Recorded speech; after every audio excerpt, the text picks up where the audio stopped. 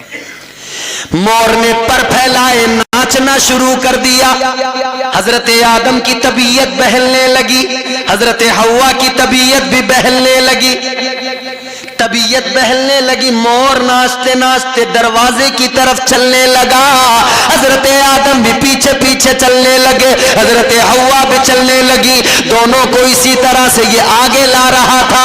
اچھا یہاں پر ایک بات اور سنو، مور نے کہا تھا دروازے تک تو لے آؤں گا لیکن تجھے جنت کے اندر نہیں لا سکتا، آدم کو دروازے تک لے آؤں گا۔ تو اس نے کہا یہ کام تو نہیں کر سکتا ہے، مگر جو تیرا دوسرا ساتھی جنت میں ہے، جو سانپ ہے اسے بلا، وہ میرا کام کر دے گا۔ سانپ کو بلایا، شیطان نے کہا مجھے جنت میں پہنچا دے، تو میرا پرانا یار ہے، بہکانے لگا۔ سانپ نے کہا نہیں لا سکتا جنت میں، دروغے جنت رضوان دیکھ رہے ہیں۔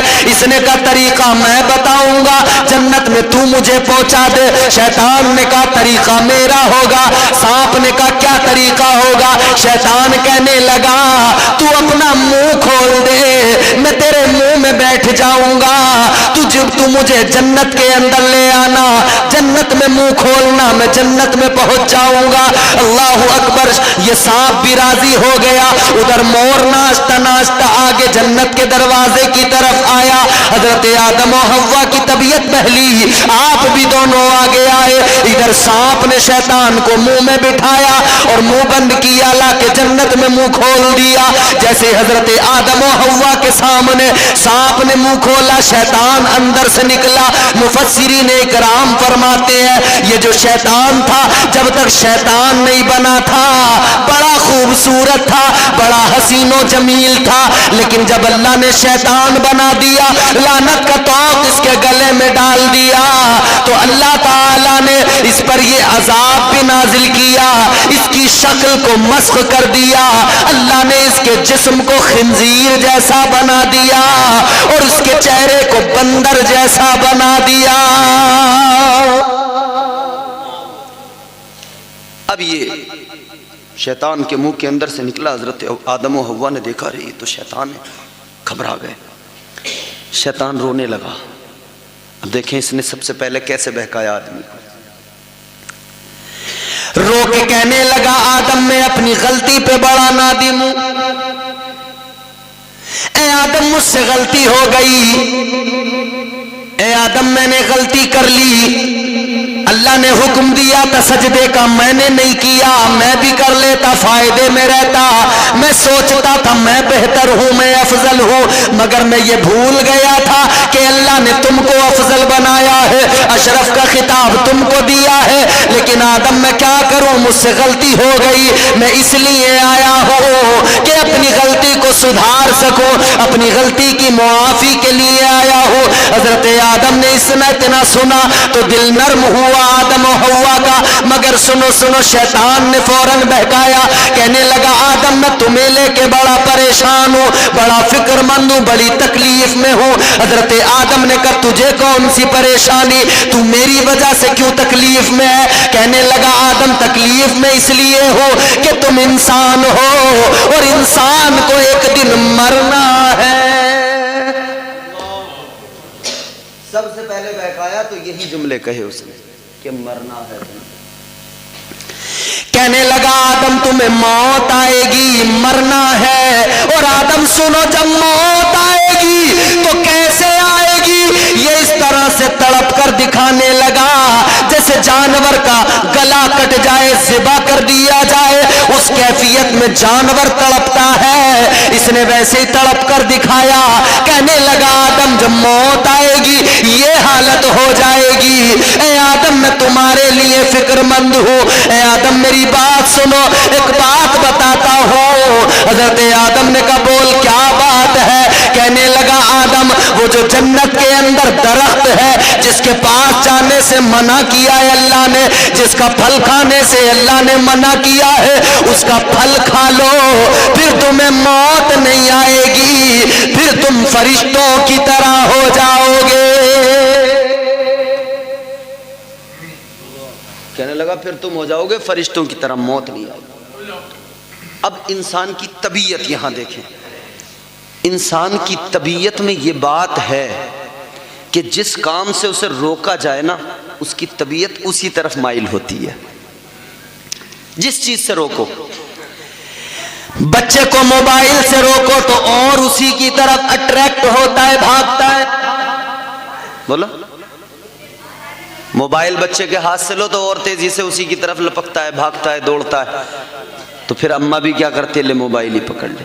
پھر وہ ایک دن دو دن کا نہیں رہتا معاملہ، پھر وہ بنی جاتا ہے معمول۔ جب بچہ رویا تو پھر اماں بھی سوچ لیتی ہے چل یہی اماں چھپا لے گی موبائل۔ اب یہ موبائل بچوں کی دوسری اماں بن گیا۔ بچہ کتنا بھی روتا ہو، اماں کو اگر کام ہو تو وہ خود نہیں چھپاتی، وہ موبائل دے دیتی ہے، لے اس سے کھیل۔ مگر انسان کی طبیعت میں کیا ہے، جس چیز سے روکو اسی طرف جاتا ہے۔ انسان کی طبیعت میں یہ بات ہے فطری طور پر، اگر نماز کی طرف بلاؤ تو دور جائے گا، اور گناہ کی طرف سے بھگاؤ تو اسی طرف جائے گا۔ یہ فطری طور پہ ہے، مگر یہیں پہ تو امتحان ہے انسان کا۔ اب میں دوسرا ریزن آپ کو بتا رہا ہوں کیوں اللہ نے جنت میں رکھا۔ وہیں اللہ نے سارا سب کچھ فلسفہ سامنے رکھ دیا، اللہ نے مزاج وہیں دے دیا کہ تمہیں زمین پہ تو بھیجا جائے گا، مگر اس سے پہلے سارا فلسفہ سمجھا کے بھیجا جائے گا۔ پروردگار عالم نے پہلے ہی مزاج دیا، حضرت آدم بھی، ان کی طبیعت میں بھی اندر سے یہ بات پیدا ہوئی کہ پھل کھا لوں، مگر یہ ذہن میں نہیں آیا کہ فرشتوں سے تو افضل مجھے اللہ نے بنایا ہی ہے۔ بھئی فرشتوں سے بھی افضل ہے انسان کا مقام، اشرف کا خطاب صرف انسان کو ملا۔ کیا انسان کی شان یار! اللہ تعالیٰ نے انسان کے تو شباہت تک کا ذکر قرآن میں کیا۔ اللہ نے جب انسان کو بنایا فرما دیا لَقَدْ خَلَقْنَا الْإِنسَانَ فِي أَحْسَنِ تَقْوِيمٍ۔ اللہ نے فرمایا اے انسان، بے شک ہم نے تجھے اچھی شباہت، اچھی صورت کے ساتھ میں پیدا کیا ہے۔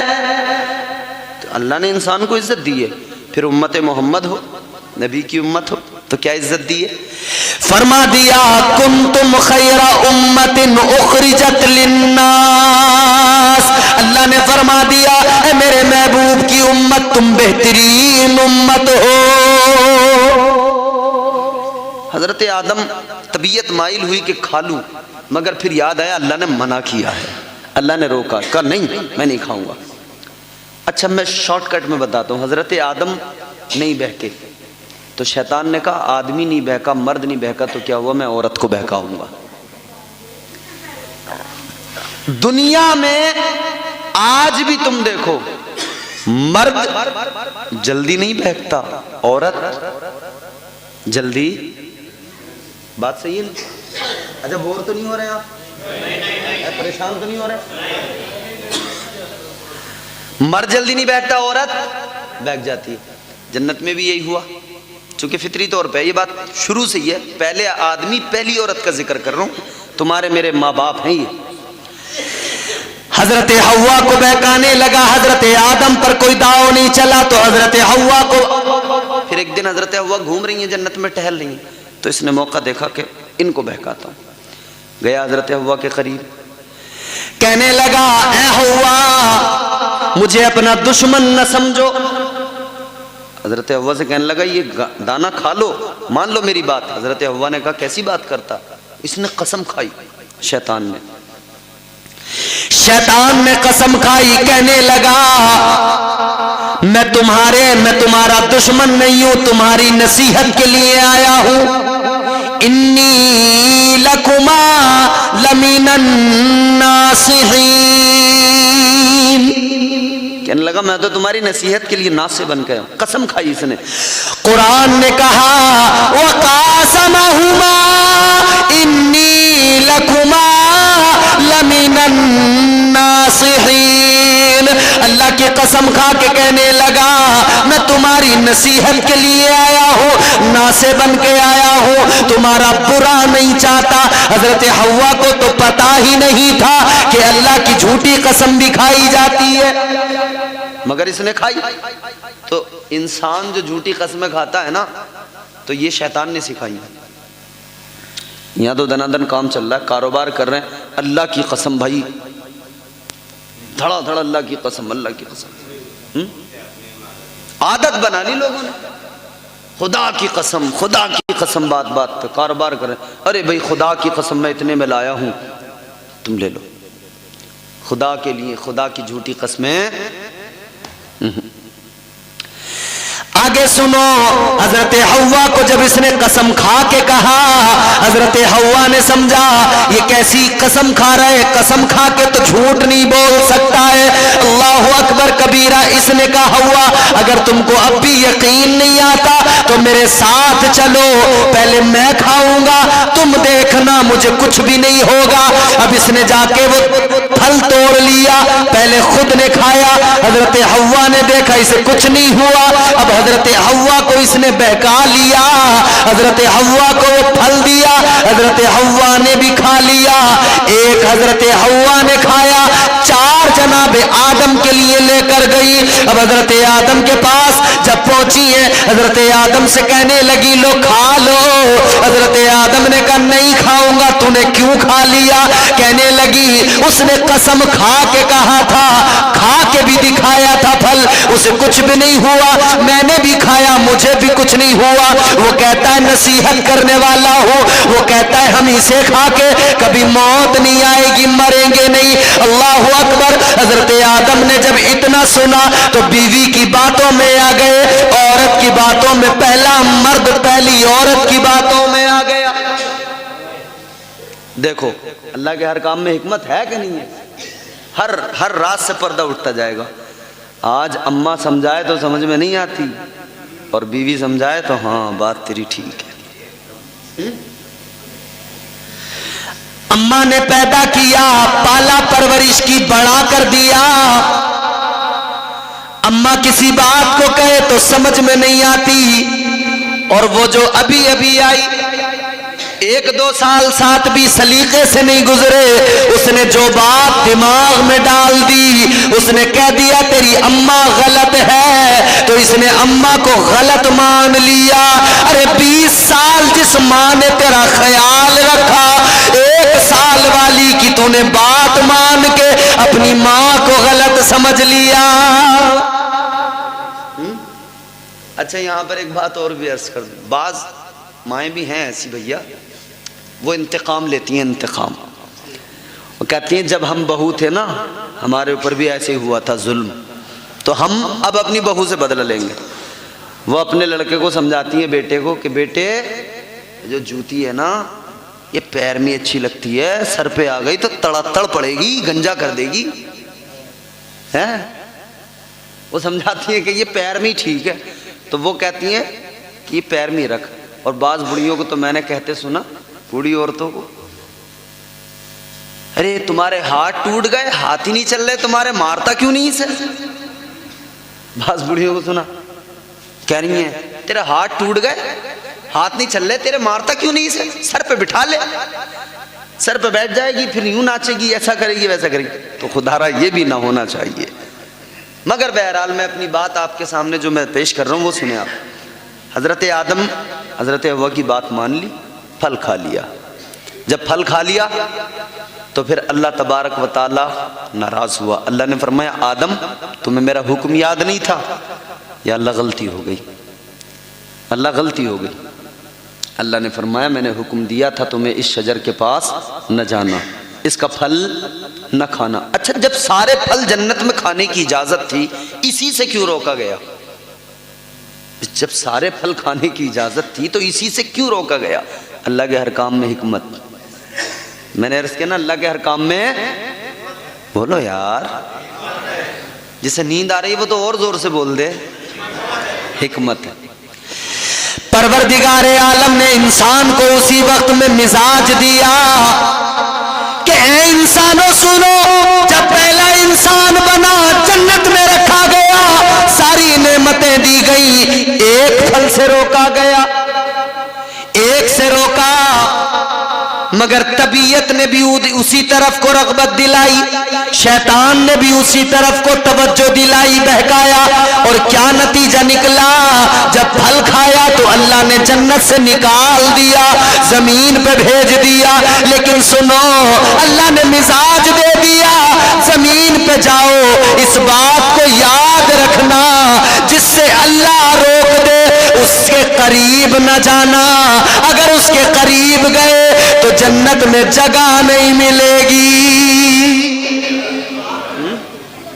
تو جس سے روکا جائے اس سے دور ہی رہنا، اگر اس کے قریب گئے تو پھر کیا ہوگا؟ حضرت آدم و حوا کو جنت سے اللہ نے قرآن میں فرمایا وَقُلْنَا اهْبِطُوا بَعْضُكُمْ لِبَعْضٍ عَدُوٌّ۔ اچھا اس سے بھی پہلے اللہ نے کیا فرمایا؟ اللہ نے سب کو انہیں نکل جاؤ، قُلْنَا اهْبِطُوا مِنْهَا جَمِيعًا، اللہ نے فرمایا سارے جنت سے نکل جاؤ۔ کون کون نکلا؟ آدم نکلے، حوا نکلی، سانپ نکلا، مور نکلا، شیطان نکلا۔ سن رہے ہیں؟ آدم نکلے، حوا نکلی، مور نکلا، سانپ نکلا اور شیطان نکلا، 5 نکلے۔ اور پھر آگے کیا فرمایا اللہ نے؟ وَقُلْنَا اهْبِطُوا مِنْهَا وَقُلْنَا اهْبِطُوا بَعْضُكُمْ لِبَعْضٍ عَدُوٌّ، اللہ نے فرمایا انہیں جو نکالا گیا بعض کو بعض کا دشمن بنا دیا گیا۔ کس کو کس کا دشمن بنایا؟ بعض کو بعض کا، سب کو سب کا دشمن نہیں بنایا۔ آدمی اور عورت میں محبت برقرار، یہ دونوں ان کی محبت سلامت برقرار، لیکن دیکھو آدمی سانپ کا دشمن، مور سانپ کا دشمن، سانپ شیطان کا دشمن، شیطان سانپ کا دشمن، یہ آپس میں دشمن بنا دیے گئے۔ اچھا پھر عذاب بھی اللہ نے سزائیں بھی دی نا، کیا کیا سزا دی؟ آدمی کو بھی، مرد کو بھی دی، عورت کو بھی دی، سانپ کو بھی دی، مور کو بھی دی، شیطان کو بھی دی، سب کو اللہ نے سزا دی۔ کیا کیا سزا دی؟ اللہ اکبر کبیرہ، حضرت حوا کو کیا سزا ملی، عورت کو کیا سزا ملی؟ اللہ تعالیٰ نے جب زمین پہ بھیجا، اللہ کی نافرمانی کی، وہ خطائے اجتہادی ہے، اس کو نافرمانی یا کوئی گناہ نہ سمجھنا، اس لیے کہ اللہ کی حکمت ہے، اگر زمین پہ نہ آتے تو اتنے نبی دنیا میں نہ آتے، اور ہمارے نبی اللہ کے محبوب دنیا میں کیسے آتے؟ اللہ نے تو دنیا اسی لیے بنائی کہ اپنے حبیب کی شان، اپنے حبیب کی عزت ساری دنیا کو دکھانا ہے۔ تو حضرت حوا، پروردگار عالم نے عورت کو کیا سزا دی؟ عورت کو یہ سزا ملی ماہواری، حیض و نفاس۔ یہ عورت ہر مہینے 30 دن نماز نہیں پڑھ سکتی، اسے پورے مہینے نماز نہیں پڑھ سکتی، اسی لیے فرمایا کہ عورت ناقص العقل بھی ہے، ناقص الدین بھی ہے۔ عقل بھی اس کی کم مرد کے مقابلے، کیونکہ وہ جلدی بہک جاتی ہے، اور دین بھی اس کا، مرد 30 دن نماز پڑھے اور وہ 30 دن نہیں پڑھ سکتی ہے۔ تو یہ اسی وقت میں سزا ملی۔ اللہ نے فرمایا اب تمہیں دنیا میں رہنا ہے تو اس تکلیف کو جھیلنا ہے، بچے کی ولادت ہوگی تو اس تکلیف کو بھی جھیلنا ہے، تمہارے شکم میں بچہ رہے گا اس تکلیف کو بھی جھیلنا ہے، نفاس بھی آئے گا اس تکلیف کو بھی جھیلنا ہے، اور تمہیں ہر مہینے اس انسیڈنٹ کو، وہ جو جنت میں ہوا تھا، یاد دلایا جائے گا۔ ہر مہینے تم یاد رکھو گی کہ شیطان نے بہکا دیا تھا، تو جب ہر مہینے یاد تمہیں دلایا جائے گا تو تم اس کو یاد کرنا کہ شیطان نے کل بہکایا تھا، یہ سزا ملی، اب بھی بہکاتا ہے، اگر پھر بہک گئے تو پھر اللہ سزا دے گا۔ یہ عورت کو سزا ملی۔ اچھا مرد کو کیا سزا ملی؟ جنت کے اندر حضرت آدم حضرت حوا موجود ہیں، بڑے مزے کے ساتھ رہ رہے، تمام پھل موجود، تمام غذائیں موجود، دودھ کی نہریں، دودھ موجود، شہد موجود، کوئی کام نہیں کرنا، کما کر نہیں کھانا، بیٹھے بٹھائے عیش کی زندگی کھاتے رہو۔ لیکن جب زمین پر بھیجا اللہ نے فرمایا اب محنت کرو، کما کے کھاؤ۔ مرد کو یہ سزا ملی اب تجھے کمانا ہے، محنت کرنی ہے، کھیتی بھی کرنی ہے، زمین میں دانہ ڈالے گا میں پھل دوں گا، مگر اب تو بیٹھ کے نہیں کھائے گا، اب تجھے محنت کرنی پڑے گی۔ انسان مرد محنت کر رہا ہے۔ اچھا سانپ کو کیا سزا ملی؟ سانپ فرمایا علماء نے بڑا اونچا، اونٹ کی طرح اونچا تھا، پیر تھے، اللہ نے سزا دی۔ اللہ نے فرمایا تو نے شیطان کو جنت میں داخل کیا تھا، سزا تیری یہ ہے جس منہ میں بٹھایا تھا اس منہ میں تیرے زہر رکھ دیا جائے گا، اور جن پیروں سے تو اندر لے کے آیا تھا تیرے پیروں کو چھین لیا جائے گا۔ اب تو زمین پر رینگتا پھرے گا، اب تو زمین پر رینگے گا، مٹی کھاتا پھرے گا۔ اللہ نے سزا دے دی، سانپ کو سزا ملی اور یہ بھی سزا ملی، انسان تیرا دشمن بن جائے گا۔ اللہ اکبر۔ مور کو کیا سزا ملی؟ اللہ نے پورا وجود تو خوبصورت رکھا، پیر مور کے کالے کر دیے، اس لیے کہ مور کو یاد رہے میں نے جب اس دن میں نے شیطان کے بہکاوے میں آ گیا تھا اور حضرت آدم کو بہکانے کے لیے میں شیطان کے قریب لایا تھا، شیطان بہکا رہا تھا، میں بھی اس میں معاون تھا، تو اللہ تعالیٰ نے اس کے پیروں کو کالا کر دیا، اس کا حسن چھین لیا، اسے بھی سزا دی ہے۔ تو اللہ نے کہاں رکھا؟ جنت میں، لیکن پھر جنت سے زمین پر بھیجا۔ تو میں نے عرض کیا پیدا کیا تھا تو اعلان تھا کہ زمین کے لیے ہی پیدا کیا گیا ہے، مگر جنت میں رکھ کر یہ اللہ نے مزاج دیا۔ تو اللہ نے فرمایا ہم نے انسان کو پیدا کیا۔ اچھا اب بات آتی ہے زندگی گزارنے کی، یہاں زندگی گزرے گی، یہ میری آخری باتیں ہوں گی، تقریر بھی ختم ہو جائے گی اس کے بعد میں، پھر انشاءاللہ کبھی موقع ملا تو آگے پھر بہت ساری باتیں ہوں گی۔ اب دوسرا ٹکڑا ہے کریمہ کا، اللہ نے فرمایا اسی مٹی سے پیدا کیا اور دوسرا ٹکڑا اسی میں تمہیں واپس ملایا جائے گا۔ میرے بھائی موت وہ تلخ سچائی ہے جس کا کوئی انکار نہیں کر سکتا ہے۔ یاد رکھنا موت ہر انسان کو آئے گی، جو دنیا میں اللہ نے جس کو پیدا کیا ہے اسے مرنا ضرور ہے، اور جو وقت مقرر ہے اسی وقت پر موت آئے گی، کوئی نہیں بچ سکتا، کوئی شہنشاہ ہو، کوئی طاقتور ہو، بادشاہ ہو، امیر ہو، غریب ہو، فقیر ہو، قلندر ہو، کوئی بھی ہو، عالم ہو، واعظ ہو، جو دنیا میں آیا ہے اسے دنیا سے جانا ضرور ہے، موت ضرور آئے گی۔ بلبل سدرہ میرے آقا کی بارگاہ میں آئے، عرض کرنے لگے قال جبریل علیہ السلام یا محمد صلی اللہ علیہ وسلم عش ما شئت فإنک میت وأحبب من شئت فإنک مفارقہ واعمل ما شئت فإنک مجزی بہ۔ عرض کرنے لگے یا رسول اللہ اپنی امت سے فرما دیجئے اللہ نے زندگی دی ہے، اللہ نے سانسیں عطا کی ہے، جب تک دنیا میں رہے چاہے جیسے زندگی گزار لیں، لیکن اتنا یاد رکھیں ایک دن مرنا ضرور ہے، موت ضرور آئی۔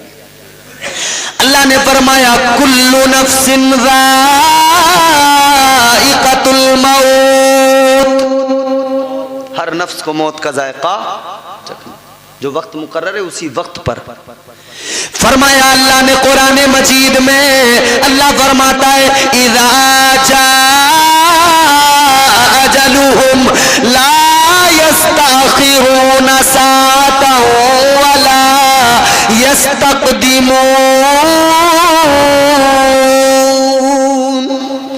اللہ نے فرما دیا، قرآن اعلان کرتا جس کا وقت آ گیا، جب موت کا وقت آتا ہے ایک لمحہ آگے نہیں ہوتا، ایک لمحہ پیچھے نہیں ہوتا، مقررہ وقت پر موت آ جاتی ہے۔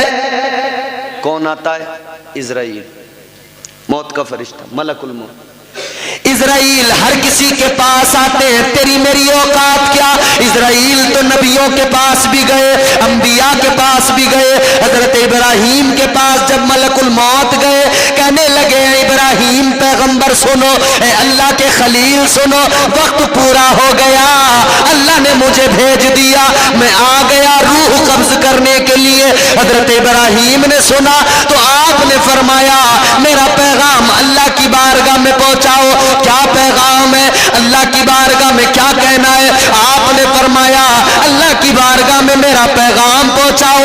اے مولا، ایک طرف تو تو کہتا ہے ابراہیم کو دوست بتاتا ہے، ایک طرف تو تیرا اعلان ہے واتخذ اللہ ابراہیم خلیلا، ایک طرف تو تو مجھے اپنا دوست کہتا ہے، لیکن مولا یہ کیسی یاری، یہ کیسی دوستی، یار کو کبھی یار مارتا نہیں ہے. حضرت ابراہیم نے کہا مولا یار کو یار کبھی مارتا نہیں ہے. تو اللہ کا جواب سنے. اللہ نے فرمایا میرے خلیل یہ بات تو صحیح ہے کہ تم میرے خلیل ہو.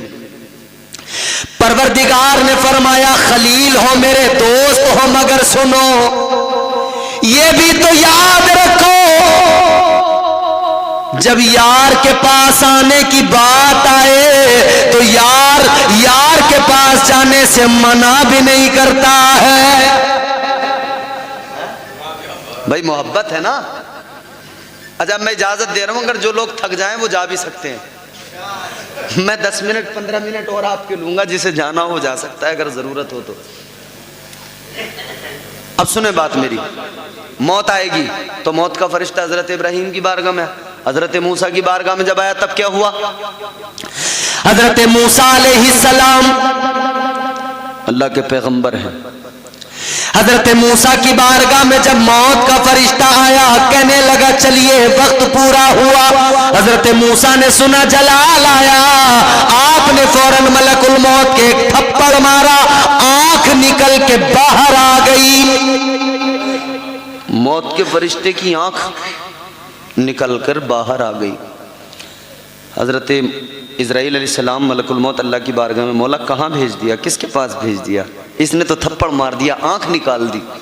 اللہ نے اپنی قدرت سے آنکھ کو درست کیا. فرمایا جاؤ میرے موسیٰ کے پاس جاؤ، جا کے کہنا کہ اگر تمہیں اور زیادہ عمر چاہیے نا تو ایک کام کرو، ایک بچڑے کے اوپر اپنا ہاتھ رکھو، جتنے بال تمہارے ہاتھ کے نیچے آئیں گے نا اتنے سالوں کی عمر تمہیں عطا کر دی جائے گی. فرشتے نے جا کر اللہ کا پیغام سنا دیا، عمر بڑھا دی جائے گی جتنے بال ہاتھ کے نیچے آئیں گے. حضرت موسیٰ نے کہا اس کے بعد کیا ہوگا؟ جب وہ عمر بھی پوری ہو جائے گی پھر کیا ہوگا؟ تو فرشتے نے کہا پھر میں آؤں گا. جب وہ بھی وقت پورا ہو جائے گا تو فرشتہ کہنے لگا پھر میں آؤں گا، روح نکالوں گا. حضرت موسیٰ نے کہا جب پھر بھی آنا ہی ہے تو چل آ گیا ہے، ابھی اپنا کام کر لے. تو موت کا فرشتہ سب کے پاس جاتا ہے. اچھا یہاں پر ایک نقطہ بیان کر دوں. حضرت ملک الموت کے حضرت موسیٰ علیہ السلام نے تھپڑ مارا کیوں؟ جس کو اللہ نبوت عطا کرے کہ اللہ اس کو،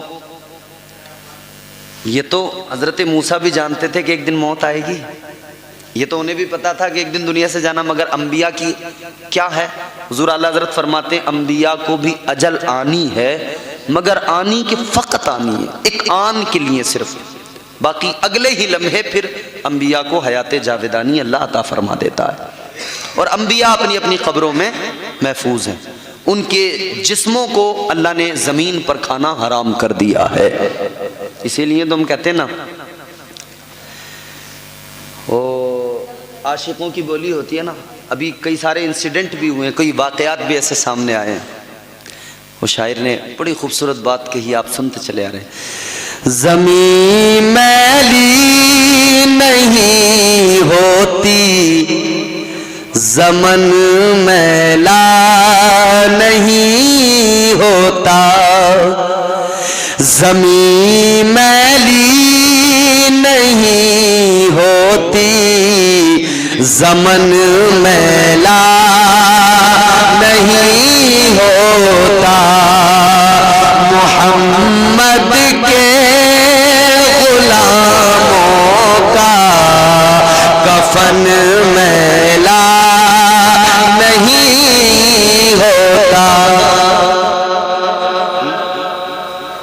وہ تو نبیوں کی شان ہے، نبیوں کا مقام تو یہ کہ اللہ نے زمین پر ان کا جسم کھانا حرام کر دیا. یہاں تو غلام نبی کی شان یہ ہے کہ اس کا بھی کفن میلا نہیں ہوتا۔ حضرت موسیٰ نے کیوں مارا تھپڑ، کیا وجہ تھی؟ فرمایا گیا حضرت موسیٰ نے اس لیے نہیں مارا تھا کہ تم میری بارگاہ میں اس لیے آیا کہ تم میری روح قبض کرے گا، نہیں، فرمایا ایک نبی کی بارگاہ میں آیا ہے تو پہلے اجازت لینی چاہیے تھی، ادب سیکھ لے، آج سکھایا جا رہا ہے کیونکہ ہمارے پاس آ گیا کوئی مسئلہ نہیں ہے، تجھے آخری نبی کی بارگاہ میں بھی تو جانا ہے۔ حضرت موسیٰ علیہ السلام نے ملک الموت کو مزاج دیا، ہمارے پاس آ گیا کوئی بات نہیں، مگر یاد رکھ لے، ادب سیکھ لے، آخری نبی کی بارگاہ میں جائے گا، ہمارے امام کی بارگاہ میں جائے گا، اللہ کے محبوب کی بارگاہ میں جائے گا۔ جب ان کی بارگاہ میں جانا تو ایسے نہ جانا، ادب کے ساتھ جانا، پہلے جا کر اجازت لینا، پھر آقا کی بارگاہ میں جانا۔ حضرت موسیٰ ادب سکھا رہے ہیں۔ اچھا، حضرت نوح علیہ السلام کے پاس جب ملک الموت گئے، حضرت نوح علیہ السلام نے کہا بھی بڑی جلدی آ گئے، کہا حضرت جلدی کہاں گیا میں؟ اچھا، حضرت نوح علیہ السلام کی عمر جانتے ہو کتنی ہے؟ 950 سال تو حضرت نوح علیہ السلام نے تبلیغ کی ہے، 950 سال تو تبلیغ ہے صرف، تو عمر کتنی ہے؟ حضرت نوح علیہ السلام فرماتے پوری زندگی اتنی طویل، یہ جو زندگی ہے نا، حضرت نوح علیہ السلام فرماتے پوری زندگی گزر گئی، مجھے ایسا لگا کہ میں ایک دروازے سے کسی گھر میں یا کسی محل میں ایک دروازے سے داخل ہوا ہوں اور اس کے دوسرے دروازے سے نکل کے آ گیا، اتنی طویل زندگی، مگر یوں گیا اور یوں نکل کے آ گیا، ایسا لگا۔ ہماری زندگی کتنی ہوتی ہے بھائی؟ 50 سال، 60 سال، 70 سال، 80 سال، مشکل سے 90 بڑی مشکل سے 90 اتنی ہے نا، اتنی ساری زندگی، اور ہماری زندگی میں دیکھو تم کتنے ڈرامے ہیں نا، کتنے تماشے ہیں ہماری زندگی میں۔ میرے بھائی زندگی سلیقے سے گزارو، بڑے قرینے سے۔ کیسے؟ وہ کسی نے بڑی پیاری بات کہی، عقیل بھائی، زندگی اتنے سلیقے سے گزاری جائے، زندگی اتنے سلیقے سے گزاری جائے، جیسے چادر کوئی کانٹوں سے اتاری جائے۔ ایسے زندگی گزارو، قرینے کے ساتھ، قاعدے کے ساتھ۔ حضرت نوح کی بارگاہ میں بھی فرشتہ ہے۔ اچھا، حضرت نوح کی بارگاہ میں ایک عورت آئی اور اس عورت نے آ کر کہا کہ اے نوح علیہ السلام میرے لیے ذرا دعا کرو۔ آپ نے فرمایا کیا دعا؟ وہ خاتون، وہ بوڑھی عورت حضرت نوح علیہ السلام کی بارگاہ میں کہنے لگی اے پیغمبر خدا ذرا دعا کر دو، اللہ مجھے بیٹے تو دیتا ہے مگر عمر ان کی لمبی نہیں ہوتی، ذرا دعا کر دو اللہ مجھے اولاد دے، بیٹے دے تو ان کی عمریں بھی لمبی عطا کرے۔ حضرت نوح نے فرمایا کتنی عمریں ہوتی ہیں؟ تو کہنے لگی اے اللہ کے پیغمبر میرے بیٹوں کی عمریں کسی کی 100 سال عمر ہوتی ہے، کسی کی 200 سال عمر ہوتی ہے، کہتی ہے بڑی کم عمر میرے بچوں کو ملتی ہے۔ کہنے لگی دعا کرو میرے بچوں کی عمریں طویل ہو جائیں۔ اچھا سوچیں 200 سال کی عمر ہے مگر وہ کہہ رہی ہے کہ کم ہے، ذرا دعا کر دو کہ لمبی عمر۔ حضرت نوح علیہ السلام نے اتنا سنا تو آپ نے فرمایا اے خاتون تو 200 سال کی عمر کو کم بتا رہی ہے مگر سن لے، حضرت نوح علیہ السلام نے فرمایا ایک زمانہ ایسا آئے گا، ایک امت ایسی ہوگی کہ ان کی عمریں بڑی مختصر ہوں گی، بڑی کم عمریں ہوں گی۔ کہنے لگی کتنی ہوں گی؟ آپ نے فرمایا کسی کی 50، کسی کی 60، کسی کی 70، کسی کی 80، مشکل سے کوئی 100 کے پار نکلے گا، اتنی چھوٹی عمریں ہوں گی۔ تو وہ کہنے لگی اے پیغمبر خدا اتنی کم عمریں ہوں گی تو وہ لوگ کیا کر پائیں گے؟ کچھ بھی نہیں کریں گے، نہ گھر بنا پائیں گے، نہ مکان بنا پائیں گے، نہ زمینیں خرید سکیں گے، کچھ بھی نہیں کر پائیں گے۔ حضرت نوح علیہ السلام نے سنا، آپ فرمانے لگے او خاتون سن لے، وہ جو امت ہوگی اس زمانے کے لوگ جو ہوں گے ان کی عمریں تو کم ہوں گی مگر گھر ایسے بنائیں گے، محل ایسے بنائیں گے کہ ان سے پہلے ایسے محل کسی نے نہیں بنائے ہوں گے۔ کہتے ہیں کہ اتنی سی عمر ہوگی مگر یہ سب کچھ کر لیں گے اس میں، گھر بھی ایسے عالیشان ہوں گے کہ ان سے پہلے کسی نے بنائے ہی نہیں ہوں گے۔ اس عورت نے اتنا سنا تو تعجب کرنے لگی، حیران ہو گئی، کہنے لگی ہے پیغمبر خدا بڑی عجیب بات ہے، چھوٹی سی زندگی کو گھر بنانے میں گزار دیں گے، چھوٹی سی زندگی کو زمینیں خریدنے میں لگا دیں گے، چھوٹی سی زندگی کو مکان بنانے میں، پلاٹ خریدنے میں لگا دیں گے۔ اے نوح علیہ السلام میں حیران ہوں، چھوٹی سی زندگی اتنے کام کریں گے، سب کچھ کریں گے، مگر میں سمجھ نہیں پا رہی کہ اپنے رب کو کب راضی کریں گے۔ جب مکان بنانے میں لگائیں گے، پلاٹنگ میں لگائیں گے، زمینوں میں لگائیں گے، بلڈنگوں میں لگائیں گے، دنیا داری میں اتنی سی عمر ہوگی چھوٹی سی، اسی میں لگا دیں گے، تو کہتی ہے میں سوچ رہی ہوں وہ اپنے رب کو کب راضی کریں گے۔ کہنے لگی ہے پیغمبر خدا، حضرت نوح علیہ السلام اتنی چھوٹی سی زندگی ان سب کاموں میں جب گزار دیں گے، رب کو کب راضی کریں گے؟ کہنے لگی اے پیغمبر خدا، اگر مجھے پتہ لگ جائے میری عمر 50 60 70 ہونے والی ہے، کہتی ہے میں کوئی زندگی میں دوسرا کام ہی نہ کروں، ساری زندگی سجدے میں سر رکھ کر اللہ کو راضی کرنے میں گزار دوں۔ مگر ہماری ساری زندگی دنیا داری میں ہے، دنیا داری، بہرحال مرنا ہے، دنیا سے جانا ہے، موت کا فرشتہ آتا ہے لے جاتا ہے، پھر دنیا سے جاتے قبر میں پہنچے، وہ بھی ایک منزل ہے، اور جانتے ہو قبر کیا ہے؟ قبر جانتے ہو کیا ہے؟ میرے تمہارے نبی نے فرمایا، تاجدار مدینہ نے فرمایا، والی کونین نے فرمایا، قبر اس جگہ کا نام ہے جو صرف اچھا انسانی جتنی زمینیں خرید لے، جو کر لے، مگر آخرکار کہاں؟ وہی 2 گز زمین میں، بس وہی نا آخری ٹھکانہ۔ یہاں تمام 100 بیگھے 200 بیگھے خرید لی، مگر کہاں پہنچا؟ 2 گز۔ میرے آقا نے فرمایا قبر وہ جگہ ہے، نیک جائے، مومن جائے، پرہیزگار جائے، یا پھر کوئی گناہگار جائے، قبر میں جو بھی گیا، قبر کسی کو نہیں چھوڑتی ہے، قبر سب کو دباتی ہے،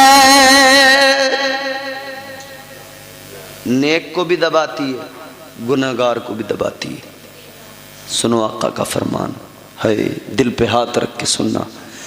میرے آقا نے فرمایا قبر سب کو دبایا کرتی ہے، نیک کو پرہیزگار کو بھی دباتی ہے، گنہگار کو بھی دباتی ہے۔ آقا فرماتے ہیں جب گنہگار قبر میں جاتا ہے، جب گنہگار کی قبر کے اندر پہنچتا ہے، اس کی قبر اس کو ایسے دباتی ہے، ایسے دباتی ہے، آقا نے ہاتھ کے اشارے سے یوں فرمایا، ادھر کی پسلیاں ادھر والی پسلیوں کے اندر گھس جاتی ہے، ادھر کی پسلیاں ادھر ہو جاتی ہے، یوں ٹوٹنے لگتی ہے پسلیاں، ہڈیاں چٹکنے لگتی ہیں، آوازیں نکلتی ہیں، انسان نہیں سن سکتے، باقی ہر مخلوق سنا کرتی ہے، اس آواز کو تمام مخلوقات سنتی ہے، مگر انسان کو نہیں سنائی دیتی۔ اللہ کے نبی نے فرمایا یوں پسلیاں ایک دوسرے میں گھس جاتی ہیں، وہ بڑی تکلیف کا عالم ہے۔ اللہ اکبر۔ میرے آقا نے فرمایا جب قبر گنہگار کو دباتی ہے تو یہ حال ہوتا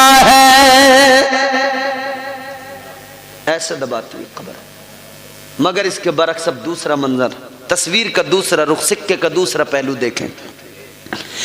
تاجدار مدینہ نے فرمایا، والی کونین نے فرمایا جب قبر میں کوئی نیک جاتا ہے، جب قبر میں کوئی پرہیزگار جاتا ہے، متقی جاتا ہے، میرے آقا نے فرمایا جب قبر میں نیک گیا قبر اسے بھی دباتی ہے، مگر انداز کیا ہوتا ہے؟ میرے آقا نے فرمایا قبر نیک انسان کو ایسے دباتی ہے جیسے ماں اپنے بچے کو آغوش میں لے کر ممتا کے ساتھ، پیار کے ساتھ میں دبایا کرتی ہے، نیک انسان کو قبر ایسے دباتی۔ تو بھائی قبر میں جاؤ تو اس طرح سے جاؤ کہ قبر دبائے نا تو ایسے دبائے کہ جیسے ماں اپنے بچے کو سینے سے لگا کے دباتی ہے۔ اور پھر جو دنیا سے چلے گئے ان کے لیے دعائے مغفرت، ایصال ثواب کرتے رہو، کیونکہ انہیں کچھ نہیں، تمہارا سب کچھ یہی ہے، تمہارے پاس ہی ہے، انہیں کیا دو گے تم؟ صرف اور صرف ایصال ثواب۔ اور کچھ نہیں. کیا دو گے؟ ایصال ثواب. میرے آقا نے فرمایا جو قبروں میں چلے گئے وہ انتظار کیا کرتے ہیں. کیسا انتظار؟ آقا نے فرمایا مل میت فی القبر الا کالغریق المتغوث ينتظر دعوة تلحقه من اب او اخ او ام او صدیق او کما قال. تاجدار مدینہ نے فرمایا جب تم کسی اپنے کو قبر میں ڈال کے آتے ہو, مٹی کے نیچے دبا کے آتے ہو, آقا نے فرمایا اس کی حالت ایسی ہوتی ہے جیسے کوئی پانی میں ڈوبنے والا, جیسے کوئی دریا میں ڈوبنے والا جب پانی میں ڈوبتا ہے اپنی مدد کے لیے لوگوں کو بلاتا ہے, پکارتا ہے آؤ مجھے بچاؤ. آقا فرماتے ہیں یہی حالت اس کی بھی ہوتی ہے. آقا فرماتے ہیں وہ قبر کے اندر انتظار کیا کرتا ہے. یا رسول اللہ کیسا انتظار؟ کس چیز کا انتظار؟ کیا دولت کا انتظار کرتا ہے؟ کیا بینک بیلنس کا انتظار کرتا ہے؟ آقا نے ایک جملے میں بات کو ختم کیا. میرے آقا نے فرمایا ینتظر, انتظار کرتا, دعوتن, کسی اور چیز کا انتظار نہیں کرتا, وہ تمہاری دعاؤں کا انتظار کرتا ہے. اور اگر دعا کی جائے تو کیا ہوتا ہے؟ آقا نے فرمایا فانزل اللہ تعالی علی اہل القبور کامثال الجبال من دعاء اہل الدنیا. میرے آقا فرماتے ہیں اللہ تبارک و تعالی زندوں کی دعاؤں کی برکت سے مرنے والے کی قبر کے اندر پہاڑوں کے برابر نور نازل کر دیتا ہے. کتنا نور؟ کتنے بڑے ہوتے ہیں پہاڑ؟ بڑے ہوتے ہیں نا, اتنا نور. جب قبر میں نور آتا ہے تو وہ مردہ دیکھتا ہے یار میری قبر میں تو نور نہیں تھا, اندھیرا تھا, یہ کیسے اتنا اجالا ہوا, یہ کیسے اتنا نور. وہ کہتا ہے من این لی ھذا, اے اللہ یہ نور کہاں سے آیا؟ میری قبر میں اندھیرا تھا, تاریکی تھی, لیکن یہ نور کہاں سے آیا؟ اب ماؤں کے وفادار بیٹے سنے, حنیف بھائی نے اپنی ماں کے ایصال ثواب کے لیے محفل سجائی. حدیث کا ٹکڑا سنو. میرے آقا نے فرمایا ادھر کوئی بچہ اپنی ماں کے لیے دعا کرے, ادھر کوئی بیٹا اپنے باپ کے لیے دعا کرے. جب قبر میں نور آ گیا تو اس نے کہا من این لی ھذا, مولا کہاں سے آیا؟ اللہ فرماتا ہے ولد. میرے آقا فرماتے ہیں جب قبر میں نور آیا تو وہ کہتا ہے مولا کہاں سے آیا؟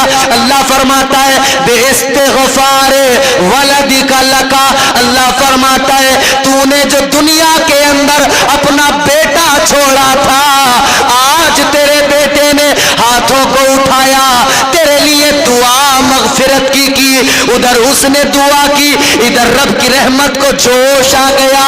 اللہ نے تیرے گناہوں کو معاف کر دیا اور تیری قبر میں اجالا کر دیا ہے.